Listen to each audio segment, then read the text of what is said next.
Technology changes all the time. In an apprenticeship, they'll teach, things they've been teaching for 100 years, and they'll be teaching new technologies that haven't been around 6 months. Welcome back to The Optimistic Outlook. I'm Barbara Humpton, CEO of Siemens USA, and thanks for joining us. As our listeners know, this podcast is about exploring the transformation of industry and infrastructure. We see a future that's more connected, resilient, and productive. And as our recent episodes have underscored, this transformation will only be successful with a strong workforce. It's imperative to prepare people for the new career opportunities being created in what we're calling the industrial tech sector. In the last episode, we looked at one effective way to do that. We heard how youth apprenticeships are engaging people early and enabling students to start learning on the job even before they graduate high school. But you may be wondering, what about the people who are in the middle of their careers? Given the immense need for skilled talent, how do we create avenues for people already in the workforce to join high-growth fields? I've invited back David Etzweiler, head of the Siemens Foundation, to help us answer this question. And he'll be chatting with Jennifer Mefford, national co-chair of the Electric Vehicle Infrastructure Training Program, or EVITP. I wanted David to be part of this conversation because 2 years ago, the Siemens Foundation launched an initiative called Everyone Charging Forward. The initiative recognized the need for electricians and those with electrical training to support the emerging EV charging infrastructure sector. After all, the EV market will only grow as fast as the charging infrastructure enables it to. But more than the need for chargers, the Siemens Foundation also recognized the opportunity to build a bigger talent pipeline. And it turned to partners like EVITP to help deliver best-in-class training. You'll hear more about that collaboration in this episode and why the electrical field is a space to watch. Let's take a listen. Well, Jennifer, good to be in conversation with you again. Welcome. Thank you for having me. Great to be here. Jennifer, you are well known in the fields of construction and energy, transportation, and infrastructure. And a lot of that work is in conjunction with trade associations and with labor unions. I'm thinking of the IBEW. I'm thinking of the National Electrical Contractors Association. We know that things like the revitalization of the U.S. economy, bringing manufacturing back, that so much of that is dependent upon meeting the rising demand for electricity. And obviously that means more electricians, that means more folks in electrical related jobs in particular. But help us understand the workforce training and our national future and how they're critically connected to one another. The world runs on electricity and communications and data. And all of that somehow fits into the world of the electrician and the electrical contractor. So there's a huge need fundamentally for more talent in that space. And not just more talent today, right now, but really more talent for the decades to come. We've seen in the last decade, certainly, rising numbers of baby boomers retiring. Those number projections look very large and very looming, but it doesn't all happen at once. It's generally a little bit slower than even the estimates expect, but they are high enough numbers in some different trade groups, certainly within electrical. It can be running 25 to 35% of your total workforce. So it's very important that you have a plan to onboard that much new talent and give them enough time, to become an experienced electrician. In an apprenticeship for IBW or and NECA and their partnerships, it takes 5 years, right? 5 years to train a journey level worker. So they've been on a track, and I've been fortunate to work with them in a lot of places on that, bringing in new talent and really trying to find unique and different ways, because the labor market's tight everywhere, and it has been, and it will certainly, I believe, continue to stay that way. New ways of attracting talent from different places, new ways of engaging folks who even may have gone to college right out of high school, and really just kind of meeting the workforce where it's at. And they've had good success with it, and I see that continuing. I want to sort of double click and move down a little bit on some of the references that you had. I mean, we know that some 7,000 electricians are coming into the market each and every year, but we also know, because of retirees, the gray wave, as folks like to talk about it, some 10,000 folks are leaving that sector every year as well, and as many as 80,000 new jobs, electricity-related jobs, are coming on board. Huge opportunity for us, right, if we get it right, because those are wonderful jobs, rebuilding the middle class. But help us think through what those core connections, what are the sort of top few things that you think are the list of getting that right? I am very optimistic, and I do, see the opportunity in this next decade. The electrical industry is growing so quickly, and it will continue to. So we need a lot of electricians. We also need a lot of folks coming into the industry that are working on a contractor side, project managers, estimators. There's a whole plethora of career pathways in the electrical industry that have just as much demand. It's a great time to be an electrician, but it's also a great time to be in the electrical industry in any aspect of it. So some of that begins with an apprenticeship in the field for a while, and then there's a continuing education component, certainly while you're an electrician within your career. And some of that comes through a traditional college pathway, where you are going more into project management or construction management, estimating. But I'm seeing more and more of a blend. And I think that's a good thing. Technology changes all the time. In an apprenticeship, David, they'll teach, things they've been teaching for 100 years, and they'll be teaching new technologies that haven't been around 6 months. And that's just the electrical industry. So that requires a commitment to always be upskilling, always be educating yourself, always providing that as an employer, and making sure that everyone is prepared, again, to kind of meet those technologies that they come into the market, just as we have with EV. Yeah, so Jennifer, so much of what you just said reminds me of being at Wake Tech in North Carolina last week, one of our partners with the Siemens Foundation, but certainly one of your partners as well. And one of the ahas and many lessons that I'm taking away this year is the understanding for us not to be building silos in this workforce training space.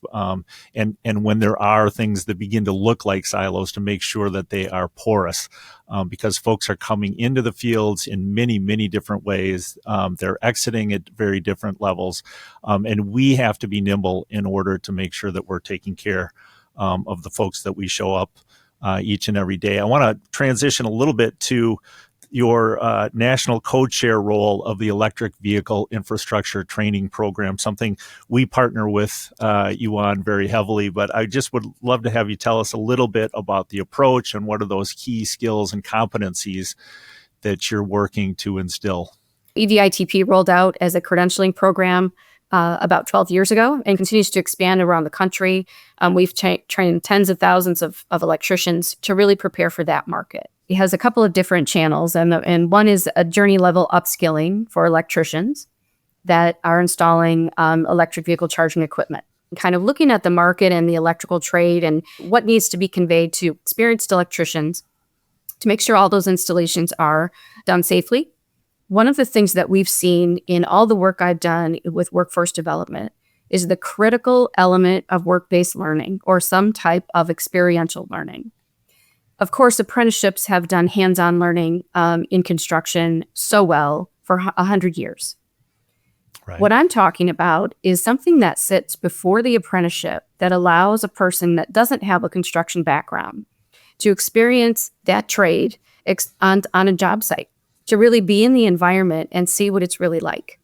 So, of course, we have great labs at Wake Tech. We have great labs at IBW, training centers all over the country, and those are really important. But putting someone on a job site, supervised, of course, but letting them see what that construction ecosystem really looks like, what communication on a job site looks like, what showing up early hours, what working in all kinds of weather look like. It's its own unique and very special, cool career that it's very hard to describe unless you give someone the opportunity to be in it. So as part of Everyone Charging Forward, we're partnering with Siemens Foundation to expand work-based learning in Michigan and North Carolina. And really, it's on that front end of apprenticeship, but really to allow folks new to construction, they haven't worked in the industry before, they know they want to, they may have had some construction awareness training and education, but they're getting a chance to actually be on job sites with electricians, electrical contractors. Of course, they're supervised, but to see that environment in real time. Yeah, I love that description and the commitment to apprenticeship, and as you're pointing out, pre-apprenticeship as well. It's one thing to talk about this, right? Especially when you've been in your career for a long time. It's another thing to be able to transport yourself back and remember when you really didn't understand how things connected in the world Mm-hmm. very well. That's all of us before we get into things. We've talked a bit about different workforce training and development opportunities that you're bringing forward and are a part of. Certainly development of that and honing of that is what's happening right now in these fields. But I want to ask you a little bit to look ahead and help us understand what you think that next step is going to look like. Always in electrical, you're going to have a next step with technology. So as different technologies advance in the marketplace, we're seeing a lot of movement with energy storage over these last few years, EV, solar, those types of things. There's lots of different communication technologies on the limited energy side that will always need training around the technology, but also training on the installation. So that continuing education piece is huge. But engagement of talent into the electrical industry with the labor market as tight as it's been, is going to require approaches like the electric fast track that we're in partnership with you on, that give individuals the opportunity to experience that trade in real time. It's like an extended paid job interview for both the candidate, the person looking at electrical as a career, as well as the employer. And that's a really important piece. The last thing that we want to do is to have an individual apply for an apprenticeship, get started, and then really not like it and just not feel themselves in that space or on that job site. So it's as much of an opportunity for the individual to weed out this industry as a career pathway as it is for the employer to see if this is the right fit. We see a tremendous amount of successful transition from work-based learning sitting before the apprenticeship into stickiness. And I call it stickiness, but meaning people that have successfully gone then into an apprenticeship and successfully completed, gone to work for a contractor directly, or stayed in one of the other supportive roles in construction. But it keeps them going in the industry, and they can grow and they can pivot and they can keep going from that work-based learning. But they know what they're signing up for, they've experienced it, and they understand that, yes, what I thought to be true about this industry, that it was exciting and that I was optimistic about what could happen to me there, is actually real. So it's a very powerful tool. Just to emphasize what you just said, being able to provide that training in the context where folks, I won't call it risk-free, but you take some risk out of it because people need to be able to reject certain things in their careers. But when you turn around and say, okay, that's not going to work for you, but we have 4 or 5 other career tracks that may be helpful. Take us from that understanding to some stories, some individual stories that you have. It's one of the things I've always been jealous about in your role. I'm a little further away from the day-to-day stories, but they're really important for us to focus on. We've been deploying electric fast trackers in Michigan and North Carolina over the last 18 months. And I have to tell you, it's some of the most rewarding work I've ever done. I was in North Carolina the week before you were at Wake Tech. And we have 12 new fast trackers in market in Raleigh and Charlotte. And they're working on projects like the Wells Fargo $550 million expansion in market. They'll be working at places like Fort Liberty, Fort Bragg. But there's so much demand, the Toyota plant, Fuji plant, on and on and on. So they will be placed with one contractor for their fast track experience. They may move to different job sites. They'll be supervised. They get to see a lot of different things happening. And it mirrors the apprenticeship model, of course, in that, a journey level worker teaches an apprentice.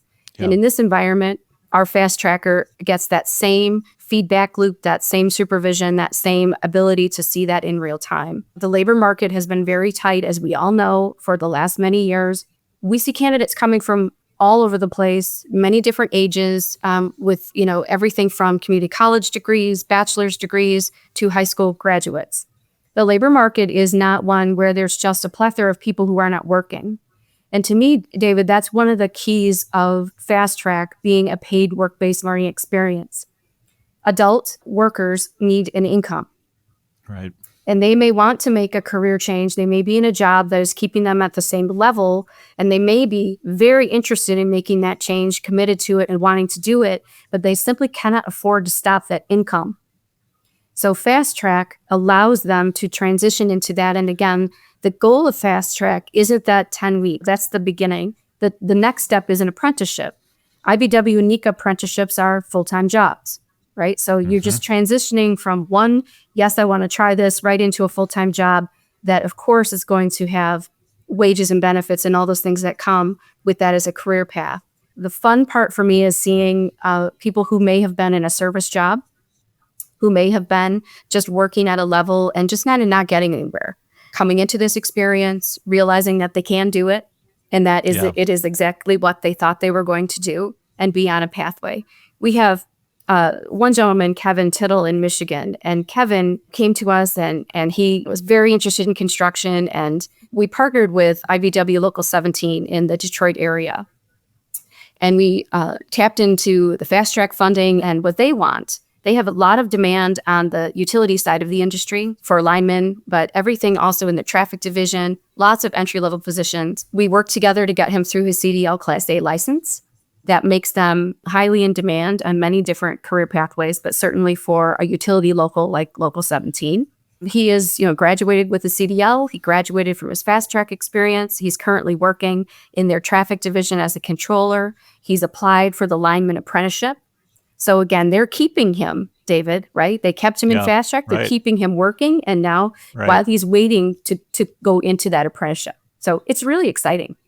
And that story, I think we all have to keep in mind, that's happening over and over again, right? That's times 100, times 1,000, times 10,000, and can continue to happen as we roll forward. Listen, Jennifer, it has been wonderful to spend this time together talking a little bit more about a topic that you and I both hold dear. I would not be doing my job, however, knowing that this is Barbara's podcast and that she always ends the episode by providing listeners with an optimistic outlook. So I wouldn't be doing my job if I didn't turn to you and ask one last question. And that really is about how can policymakers and industry leaders alike support the development of a skilled workforce as the demand for electricity increases? How do you see that? I think that smart policies, if you're going to expand a market, manufacturing, however this market is going to pivot, has to take into consideration from the very beginning what the workforce looks like and what needs to happen to meet that moment. It's great to have a flood of work in the construction industry. It's great to have new projects, new manufacturing, grid expansion, all of it.